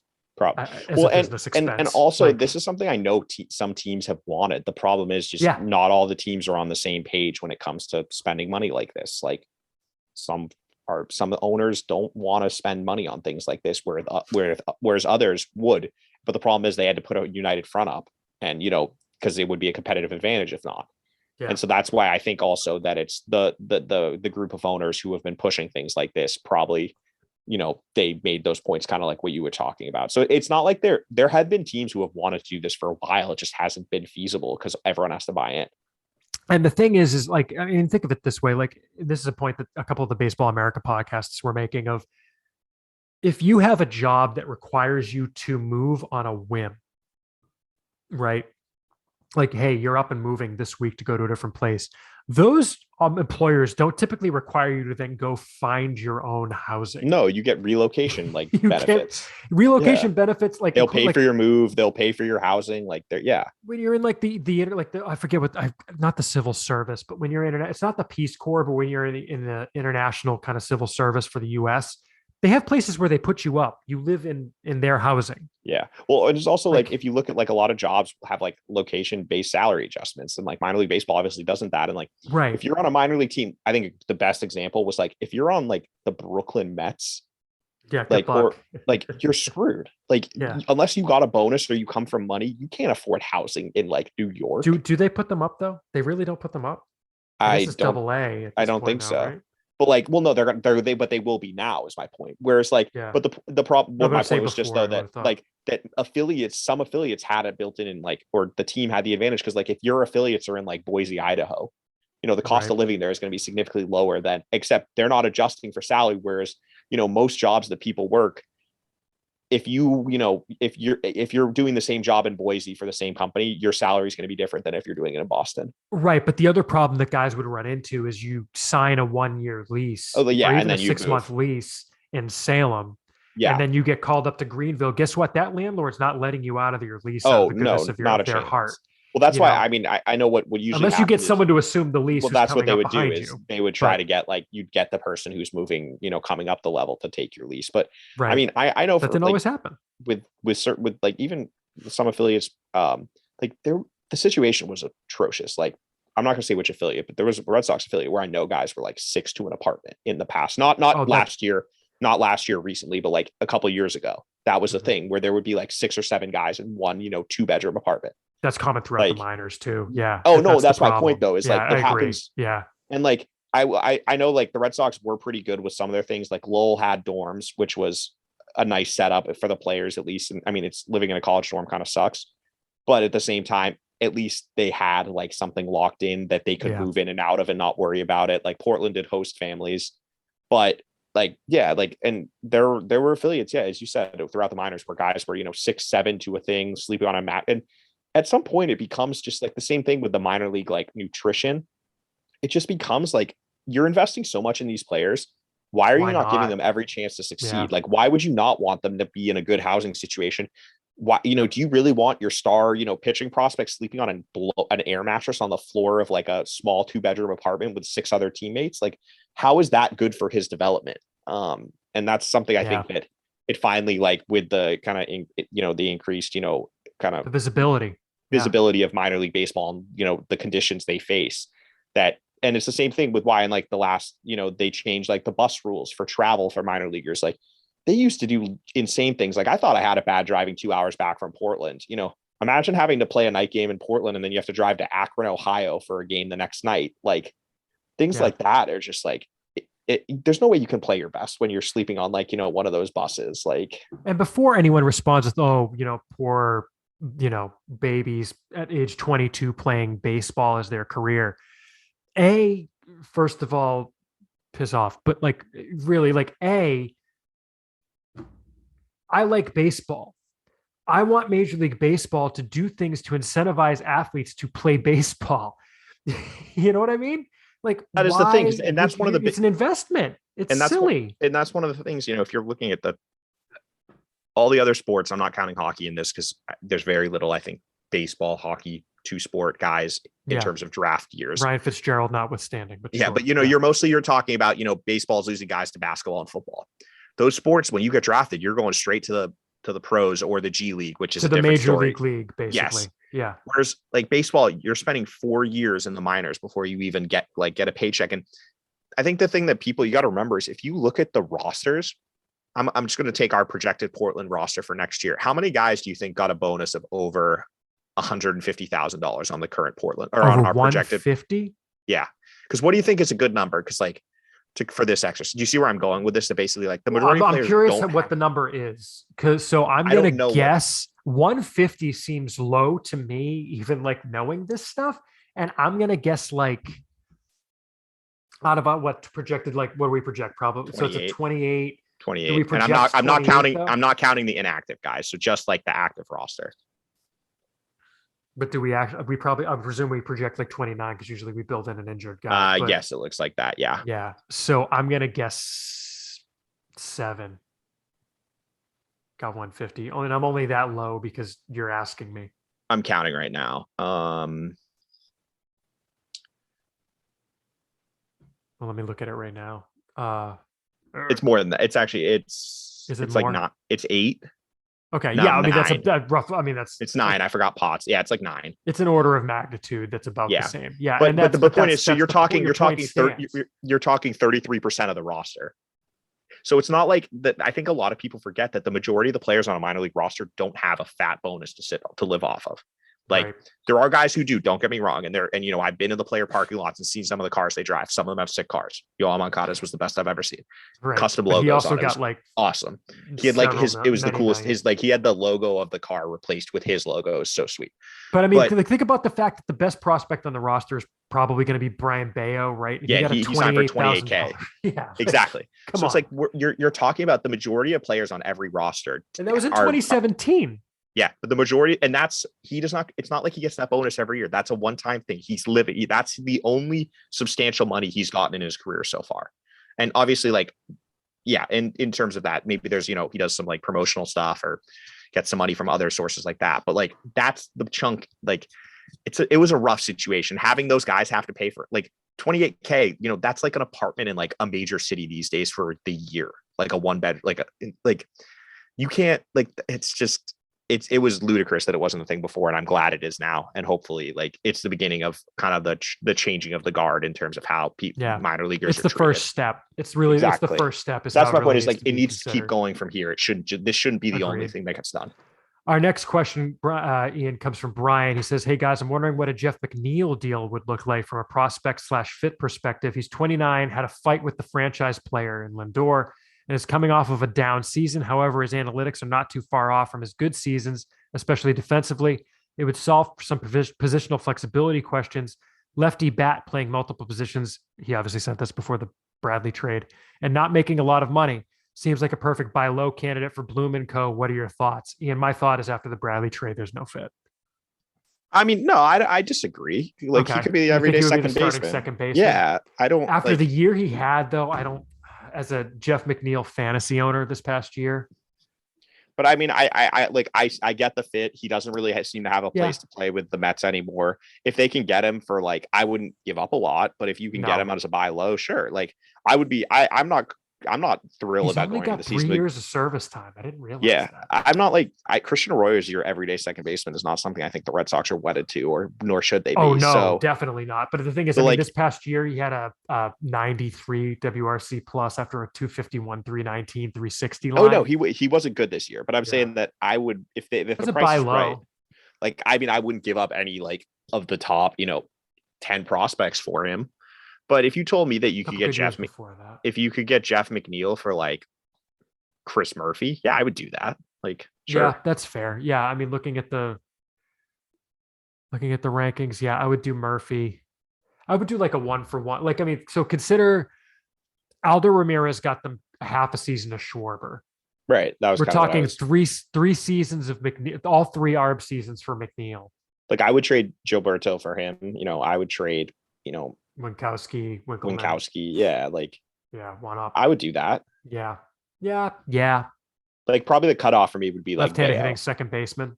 Would be like, I wouldn't give up anyone above Bayo. And he also kind of fits. I mean, as much as I was tooting the horn of Chris Taylor, who obviously re-signed with the Dodgers. Thank God. Bullet dodge, in my opinion. Thanks. I didn't think, and for the record, I mean, I think it came out that they weren't in on him at all. They weren't. No. If someone said they weren't in on him at all. But it fits we don't know what our roster looks like in 2023, and we can move him a bit if necessary. So there's that piece of it too. I guess I could see it. And then I just wouldn't. I mean, I guess you go into the season with either him and Arroyo fighting it out for second base in theory. I'm fine with them platooning at second base. With McNeil likely to win the job. Yeah, or just you platoon them, but McNeil can also Arroyo's play a righty outfield. Stick. Yeah, so they fit as a platoon. Well, the thing that I could see happening is Arroyo platooning with Bradley potentially. I mean, I don't think Bradley is. I don't think that's the best case scenario. I could see it just working out that way. But at any rate. But yeah, fair question. I guess I hadn't really thought of it that way, but good question, Brian. We appreciate the email. Our next email, Ian, comes from Tim, and he says, "Hey guys, what do you think a trade for Ketel Marte would look like?" While we're on the topic of trades, another interesting fit takes over as you're starting. Do you put him at second with Kike in center, or do you flip? No, you put him at second, probably. But the answer is Tristan Casas and Marcelo Meyer is what they would want. They would want that much? Oh, absolutely. Yeah. They would. Ketel Marte is an excellent baseball player, and his contract is absurd. Like, you would have to. I would be stunned if they got away without giving up 2 of the top 3 guys in the system, if that was ever to happen, which I don't think it is, because I don't think they're trading Marte. Let me try. I'm trying to bring up his contract now that you mention it. Arizona Diamondbacks, if you want to bring his numbers up real quick to let people know about Marte. So Marte's on a 5-year, $24 million deal. So what's remaining is $8 million in 22, a $10 million club option in 23, a $12 million club option in 24, both of which get picked up unless something goes sideways. The 2024 option is guaranteed if he hits a certain number of plate appearances in 22 and 23, which probably happens as long as he's healthy. Escalators based on MVP finishes. Yeah, I mean, he's kind of a stud. It's just he was hurt for a lot of last year. Is the problem on him? I don't know if you got those up, Ian. You're on mute. Sorry. Yeah. Even if he was hurt last year, he had 318, 377, 532 with 14 home runs in 90 games. Like, Yeah. 2 years ago, he was 329, 389, 592 with 36 home runs, 32 home runs. Like, he's one of the better, like, if he's healthy, he's one of the better outfielders or second baseman in baseball. And it would be Casas plus one of Mayer and York just to start the conversation. Mm-hmm, mm-hmm. Let's do this question next really quick. It's from David B. He says, hi, Chris and Ian. I just saw that the Pirates DFA'd Colin Moran, and I was wondering what your thoughts are on him as a potential bench bat/platoon partner with Dahlbeck, maybe to spell Devers on occasion. It doesn't seem like he would take a lot to get him. His projected ARB number is $4 million from MLB trade rumors, which seems a bit steep, but they could always see if they could get him if he clears. Overall, he's league average, better against right-handed pitchers, and he could theoretically play third as well as first. As always, thanks for your great work on the site and the podcast. What are your thoughts on Moran? I think you'd be signing him as a bench bat, probably, right? Which they do need an infield bench bat. He was terrible last year, though, and I don't think he played third base or has in like several years. And I just don't love a bench bat being atrocious defensively, which he is. So that's kind of where I thought didn't he start kind of hot and tail off, if I remember right? I mean, he was like negative 0.2 WAR on Fangraphs, but he had 258, 334, 390. Yeah, league average, like, WRC plus. Yeah. I mean, to me, it's a bench bat, but like you say, if he's not good defensively, that's tough. I don't think he played third base at all last year either. Let me look. I'm bringing it up. He played one game at third base last year. Sorry, one inning, not even one game. Yeah, so, and in 2020, he played 3 games at third base. So you can't even call him a third base. And I don't think 4 games. So I don't think you're signing a guy who's really a first baseman to be like your backup. I mean, it would be him if to be like the half a season platoon mate with Dahlbeck at first base, who you then cut for Casas. But I don't even love him in that role. No, because I would want someone who can actually play another position. Yeah. Yeah. Like you're now committing 2 roster spots to first base, which I'm out on that personally. But fair coach. I mean, he made more sense potentially as a midseason trade guy because that's specifically what they needed at that point. Yeah, like he could have played the Travis Shaw role, but right now, like when you have time to prep, I don't think you're signing a first base only guy. Right. Our next question comes from Arul. He says, hi guys, I was thinking on a trade that could help both the A's and Red Sox and came up with this one that checks out at baseballtradevalues.com. The Red Sox get Elvis Andrus, Frankie Montas, and Lou Trevino, which is interesting. The A's get Dahlbeck, Duran, and Groom. I think the A's might consider it because it takes the $15 million of Andrus off their books, and they get young players with upside back, and the Sox can put Andrus for a year at second base because he only has the 1 year left, and the other one is a club option for 15 that they'll easily decline. Thanks. This was 4 days ago, which would have been, I think he sent this before the Jackie Bradley trade, which, this was at 6 a.m. that day. I don't think it impacts the Bradley trade, though. The Bradley trade would change that. Right. I'm just saying for context, that's like before they had basically done this with Bradley a little bit, except prospects instead of Montas and Trevino. That return still feels light to me. I don't know if you agree. Maybe it's not.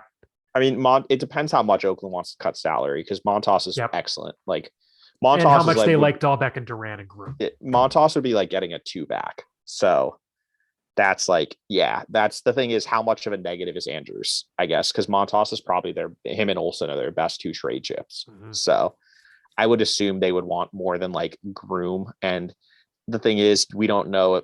Oakland might not view like Duran or Dahlbeck as everyday players because, I mean, or they might.